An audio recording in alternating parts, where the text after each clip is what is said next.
Gervonta "Tank" Davis defeated Ryan Garcia after this vicious body shot caused a delayed reaction that dropped Garcia to the canvas, and he wasn't able to get up and continue. Welcome back, everybody. I'm Dr. Brian Sutterer, and my goal in this channel is to teach you about the medical side of the sports world. We're mobile today. The studio, of course, looks very different. Audio doesn't sound as good, but bear with me. Let's talk about this vicious body shot that Tank Davis delivered to Ryan Garcia and why it caused this physiologic delayed reaction that Garcia was not able to get up from. The first thing to understand is just basic anatomy of where a body shot like this lands and how it's going to affect the organs that lie beneath where that impact is being transmitted. So of course, the liver is an organ within the body that sits in the right upper quadrant of the abdomen. So it's going to be sitting right up here, and it's actually normally protected by the rib cage. Our bodies are designed smart. We have the rib cage partially protecting the liver. But it's also a downside whenever you're talking about a fight. Here we can see actually a little bit of where that rib cage is going to be in Ryan Garcia, and that liver is sitting right behind that rib cage, right up against that area. What that means is whenever this shot comes in here from Davis, the impact is going to first be absorbed by Garcia's rib cage, but that force is going to be transmitted further into the body. And what's going to take the brunt of that force? The structures behind it within the abdomen. And in this case, with where this punch lands, it's square in the area of where all that impact is going to go into the liver. Now, a liver shot is really damaging, number one, because of the delayed reaction. And number two, because that delayed reaction is something that physiologically you can't control. It's why we saw Garcia, as much as he wanted to get up, he truly wasn't able to get up off the canvas. Your body really does just kind of shut down. Looking at our biodigital anatomy tool here, I've shown those organs that we're talking about. So of course here, this is going to be that right upper quadrant of the abdomen. And you can see how the liver, big organ that sits right up underneath that rib cage.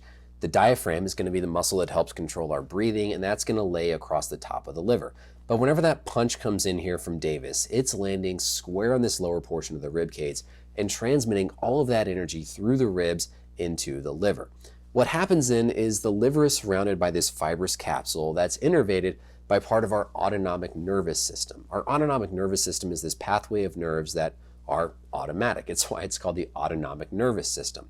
Whenever that energy gets transmitted into the liver, there's this shock that's sent up to the body through the vagus nerve. The vagus nerve is one of our cranial nerves, and it's called vagus because vagus means wandering. And this vagus nerve basically wanders and travels a kind of wide course throughout our body. It's involved in things like slowing down our heart rate, decreasing our blood pressure, and helping with more of the rest and digest phase as opposed to the sympathetic nervous system is going to be more fight or flight.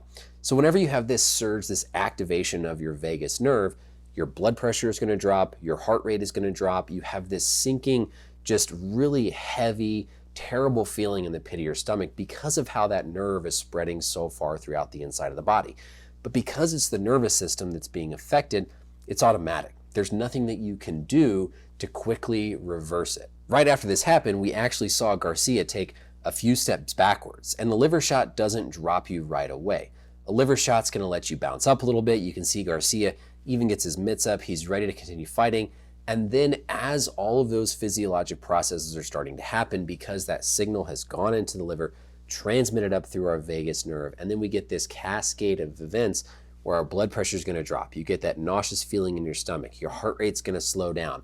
That's all delayed in terms of how long it takes for those physiologic changes to be manifested with what you feel. So that's why there's this delayed response where then ultimately we see Garcia finally, it hits him. And when it hits him, there's nothing that he can do but drop down to the canvas because of all those effects on his body.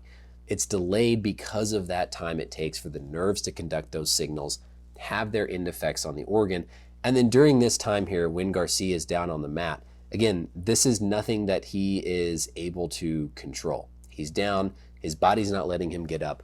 All of these physiologic effects are happening because of that shot to the liver. No matter how bad he wants to get up, he just simply can't. Your body really does shut down. So thinking through all this again, the full sequence here. Number one, the punch is going to come in from Davis. It lands on that portion of Garcia's right side that's going to transmit all of that impact from the punch in through the rib cage into the liver. That shock gets transferred through the liver and as a result activates part of your autonomic nervous system, in part controlled by the vagus nerve. After that impact has come through, now at this point, all of that signal is being fired up through his nervous system, up to the brain, throughout the body, and then in these subsequent steps where he moves backwards, all of those effects with how your blood pressure is going to be affected, your heart rate's going to be affected. You get that sinking, nasty feeling of just pit of your stomach pain, takes a delayed response, and ultimately leads to Garcia dropping to the canvas and being unable to continue. It's also important to remember that shots like this can be hard enough where the liver can actually lacerate and get cut. All of that impact from the ribs being smashed backwards against the liver can in and of itself cause a cut to the liver, but just the amount of force and energy that's traveling through the tissue of the liver can cause a liver laceration. And so even after that effect has worn off in the subsequent minutes, it's going to be really important that the doctors there at the fight evaluate Garcia and monitor for things like a liver injury, because abdominal organ injury after a fight like this can be very serious beyond just your typical musculoskeletal bones, joints, and ligaments. And a punch like this could certainly be enough damage to cause a true liver bleed or a liver laceration. So more to follow up with Garcia. It's important to monitor this because it truly could be more than just that initial impact, that initial feeling, and could have more implications if there is something like a bleed. So that's it for the video, everybody. Again, sorry the audio doesn't sound very well. Setting is not as great. I'm not in the old studio, but still, hopefully you learned something here about liver shots, the anatomy, why they cause that delayed reaction, and why it's perfectly plausible for why Garcia behaved like he did. Also important to pay attention to the possibility of a liver laceration or a liver bleed whenever that force has been transmitted into the organ. Let me know as always any questions or comments down below, and until next time, we'll see you later.